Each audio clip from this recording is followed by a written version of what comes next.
नाज़रीन, भारत के बढ़ते अज़ाइम, खित्ते की सूरत हाल और पाकिस्तान को दरपेश चैलेंजेस पर एक आला सिक्योरिटी अहदेदार ने मीडिया और इन्फ्लुएंसर्स से अहम नशिस्त में तफसीली गुफ्तगू की, जिसमें भारतीय पॉलिसियों, हिंदुत्ववाद नज़रिए और खित्ते की सिक्योरिटी सूरत हाल पर कई अहम दावे और मौक़िफ़ सामने रखे गए। सिक्योरिटी ज़राए के मुताबिक भारत अपने अंदरूनी मसाइल से तवज्जो हटाने के लिए खित्ते ख़ुसूसन पाकिस्तान में अदम इस्तेहकाम पैदा करने की कोशिश कर रहा है, जबकि भारतीय क़यादत ज़मीनी हक़ाइक़ तस्लीम करने से गुरेज़ा है।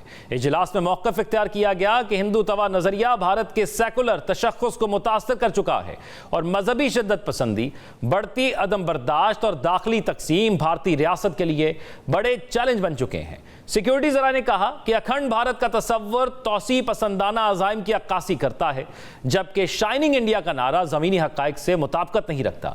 दुनिया का अगला सबसे बड़ा कत्लेआम भारत में होने का खदशा है, जिसे नज़रअंदाज नहीं किया जा सकता। ज़राए के मुताबिक भारत में आज़ादी इज़हार, मीडिया की आज़ादी और अक़लियतों के हकूक़ शदीद दबाव का शिकार हैं, जबकि मुसलमानों और दीगर अक़लियतों के साथ इम्तियाजी सलूक पर भी तशवीश का इजहार किया गया। इजलास में मकबूजा कश्मीर की सूरत हाल का भी जिक्र किया गया, जहाँ सिक्योरिटी ज़राए के मुताबिक अवाम शदीद फौजी मुहासरे में जिंदगी गुजार रहे हैं। इसके साथ ये दावा भी किया गया कि भारत आज़ादी की तहरीकों से तवज्जो हटाने के लिए पाकिस्तान पर इल्ज़ामात आयद करता है और मुख्तलिफ फॉल्स फ्लैग ऑपरेशंस का बयानिया इख्तियार करता है। सिक्योरिटी ज़राए का मजीद कहना था कि भारत एक मजबूत, मुस्तहकम और खुशहाल पाकिस्तान को अपने लिए खतरा समझता है, जबकि पाकिस्तान की रियासत और अवाम किसी भी भारतीय दबाव से न पहले मरगूब हुई और न आइंदा होंगे। अब इसी तमाम सूरत हाल पर बात करने के लिए जर्नलिस्ट फैसल अब्बासी साहब हमारे साथ मौजूद हैं, जो कि इस मीटिंग में मौजूद रहे हैं। फैसल, सबसे पहले तो ये बताइएगा कि ये बताया गया इस मीटिंग में, डिस्कशन में भारत के हवाले से जिक्र किया गया, ये टाइमिंग बड़ी इंपॉर्टेंट है। क्या कुछ ऐसे शवाहिद हैं कि कुछ ऐसा फॉल्स फ्लैग ऑपरेशन जो पहले भी भारत करता रहा है वो होने जा रहा है, और इस मीटिंग में मजीद क्या डिस्कस हुआ? जी, बहुत शुक्रिया ज़ौक़ आपका। ये जो ब्रीफिंग हुई है, इसमें सिर्फ मीडिया इन्फ्लुएंसर्स नहीं थे, बल्कि इसमें इंटेलेक्चुअल्स भी थे, थिंक टैंक्स के लोग भी थे। और इस ब्रीफिंग में जो बेसिकली इसकी ज़रूरत इसलिए पेश आई है कि पिछले 2-4 हफ्तों की जो पेशरफ इंडिया के अंदर हुई हैं, जिस तरह उन्होंने पब्लिकली टेंडर्स जारी किए हैं, बिड्स कॉल की हैं, मुख्तलिफ जो उनके नए प्रोजेक्ट्स हैं चनाब पे, और उसके लिए वो अब चनाब का पानी डाइवर्ट करना चाहते हैं। और बुनियादी मकसद यही है कि आपको सबको पता है कि 1 साल हो गया है जो सिंध तास मुआहिदा है वो हेल्ड इन अबेंस है इंडिया की तरफ से।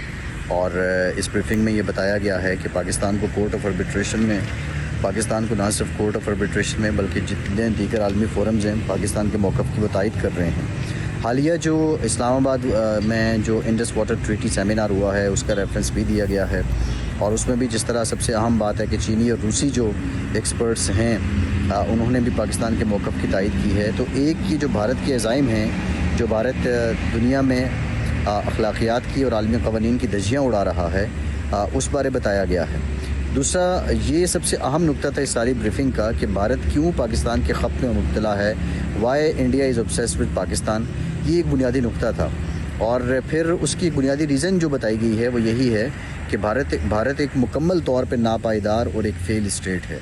और उसके फेल स्टेट होने का अंदाज़ा आप इस बात से लगा सकते हैं कि भारत के अंदर खालिस्तान मूवमेंट चल रही है, मणिपुर के क्रिश्चियंस अपनी जगह एहतजाज कर रहे हैं, वेस्ट बंगाल में हालिया 9 मिलियन यानी 90 लाख के करीब लोग हैं जिनका नाम इंतखाबी फ़हरिस्तों से निकाल दिया गया है।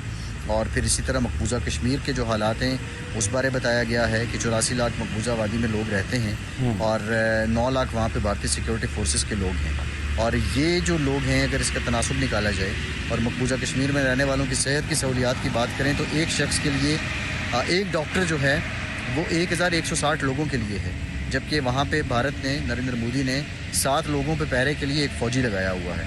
सो ये वो मुहर्रिकात हैं जो भारत के अंदरूनी चैलेंजेस हैं, और भारत की जो पॉलिटिकल एलीट है उनको, और बिलखुसूस पॉलिटिकल एलीट के अलावा हिंदुओं में भी जो उनकी ब्राह्मण कास्ट है जो सबसे अफजल समझी जाती है और जिनकी तादाद सिर्फ 5% है उनके तनासुब से निकाला जाए, बाकी जो शूदर हैं या बाकी जो दलित हैं उनका तनासुब इन सबसे ज़्यादा है, लेकिन जो उसमें रूलिंग एलीट है वो ब्राह्मण हैं। तो ये लोग अगर ये पाकिस्तान के ख़त में मुब्तला नहीं होंगे और हर वक्त ये पाकिस्तान को इल्ज़ाम नहीं देंगे तो इनकी स्टेट में जो नाकामी है, रियासती नाकामी है, वो अयां हो जाएगी। और इसलिए भारत इस तरह के अज़ाइम पे चल रहा है। सो इस मीटिंग में ये बहुत अच्छा किया जो आला सिक्योरिटी अफसर ने ब्रीफिंग दी ताकि बताया गया कि भारत के अज़ाइम क्या हैं और इस सिलसिले में पाकिस्तान के जो इंटेलिजेंसिया है उसको क्या करना होगा। अच्छा, एक इस जो मीटिंग पॉइंट्स थे उसमें एक चीज़ मैंने पढ़ी कि दुनिया में सबसे बड़ा कत्लेआम भारत में होने का खदशा है। क्या खित्ते में ऐसी कोई पेशरफ्त हो रही है या कोई इंटेलिजेंस रिपोर्ट्स के हवाले दिए गए हैं कि आने वाले दिनों में क्या होने जा रहा है? ये बड़ा अहम सवाल था और बड़ा अहम पॉइंट था। इस ब्रीफिंग के दौरान बताया गया कि किस तरह भारत के जो लीडरान हैं, ना सिर्फ सियासी लीडरान हैं बल्कि जो अहम ओहदों पर मौजूद जो लोग हैं मुख्तलिफ़ रियासतों के, वो मुसलमानों के बारे कितना बुग़्ज़ रखते हैं। उसकी एक मिसाल तो बताई गई कि मकबूजा वादी और जम्मू कश्मीर में जिस तरह जो जुल्म और बर्बरियत के पहाड़ हैं, लेकिन उसके साथ साथ उसके अलावा जो वो रियासतें हैं जो भारत के सेंट्रल इस्लामी रियासतें हैं उनमें, या फिर जो साउथ की रियासतें हैं उनके साथ भारत की तरफ से जो मुतासबाना रवैया अपनाया गया है, उसमें कुछ लोगों के जो स्टेटमेंट्स चलाई गई कि वो नेतन्याहू की गज़ा के अंदर जो बर्बरियत है उसको इंडोज कर रहे थे, उसको सपोर्ट कर रहे थे। सो इस तनाजुर में बात की गई है कि भारत में अपने मकासद को जिला बख्शने के लिए जो भारतीय अशराफिया है, सियासी और दीगर, वो कुछ भी कर सकते हैं। वो वहाँ की माइनॉरिटीज़, खा वो ईसाई हों, खा वो सिख हों, सिखों के बारे जो बात की गई है कि 2.5 लाख सिखों को अभी तक मावरा अदालत कत्ल किया जा चुका है। इसी तरह 52,000 इस वक्त भारत की जेलों में सिख कैदी हैं। और फिर मुसलमानों के साथ गुजरात के अलावा दीगर जो रियासतें हैं, बिलखुसूस कश्मीर की बात हुई तो नरेंद्र मोदी, क्योंकि उनका नेतन्याहू की सोच भी मिलती है, गठजोड़ भी है, और वो जिस तरह की स्टेटमेंट्स फिर जो ज़ैली दर्जे की क़यादत है उसकी तरफ से आ रही हैं, तो कोई इसमें वईद नहीं है कि भारत किसी गज़ा से बड़ी बर्बरियत पे ना उतर आए, वहाँ अपने शहरियों को, वहाँ की दीगर कौमियतों को किसी बड़े खून खराबे का प्लान न कर रहा हो। सो इस तनाजुर में ये बात हुई है। अच्छा, इसके अलावा क्या कोई पॉलिटिकल मामलात के हवाले से भी फैसल बात हुई है? क्योंकि हमने देखा कि ख़ास तौर पर वज़ीर आज़म साहब की जानिब से पाकिस्तान तहरीक इंसाफ को मिसाक जमहूरियत की ऑफ़र भी की गई है। सो क्या उस तनाजुर में भी कुछ डिस्कस हुआ कि पाकिस्तान में इंटरनल पॉलिटिकल स्टेबिलिटी के लिए क्या कुछ किया जा सकता है?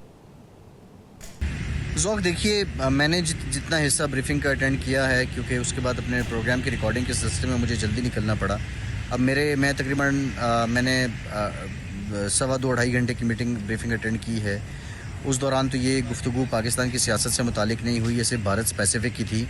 लेकिन जब मैं निकल आया तो फिर उसके बाद कोई गुफ्तगू हुई हो वो तो मेरे इल्म में नहीं है। लेकिन जो 1 पॉइंट एजेंडा था इस ब्रीफिंग का वो यही था, इस गुफ्तगू का वो यही था कि भारत के जो अज़ाइम हैं, भारत की जो चाकिया सोच है और भारत के अंदर जो हिंदुत्वा का प्रचार है, जो सेफराइजेशन है भारत की तरफ से, वो किस तरह पाकिस्तान के लिए आने वाले दिन में मज़ीद चैलेंजेस कर सकती है। ये बड़ा क्लियर कहा गया कि माजी में पाकिस्तान ने कोशिशें की हैं कि पाकिस्तान अपने मामलात को सुधारे भी, लेकिन पाकिस्तान के जो ओवरवेलमिंग जेस्चर्स हैं या गुड जेस्चर्स हैं, उसके बावजूद भारत की तरफ से किसी किस्म का कोई जो है वो पॉजिटिविटी नज़र नहीं आई है। फिर अल्टीमेटली पाकिस्तान को मार का हक़ में बताना पड़ा कि भारत का यही इलाज है। सो ओवरऑल जो आप देख लें तो इस एक नुकाती जो एजेंडा था इस सारी गुफ्तगू का वो भारत ही था, और भारत में होने वाली जो बर्बरियत है और जिस तरह भारत पाकिस्तान के ख़त्म में मुब्तला है। और ये भी बड़ी दिलचस्प बात है, इससे पहले जो गुफ्तगू होती रही उसमें सियासी बातें भी होती रही हैं, लेकिन भारत से मुतालिक भी बात होती थी। लेकिन अभी बताया गया कि भारत क्या रीज़न है, हमें इस पर सोचना चाहिए कि भारत जो वो वाहिद मुल्क है इस खित्ते का कि जिसके करीबी जितने भी उसके पड़ोसी मुल्क हैं, किसी न किसी मुल्क के साथ कोई ना कोई जोग्राफियाई तनाज़ा चल रहा है। सो इस बारे ये बात हुई है।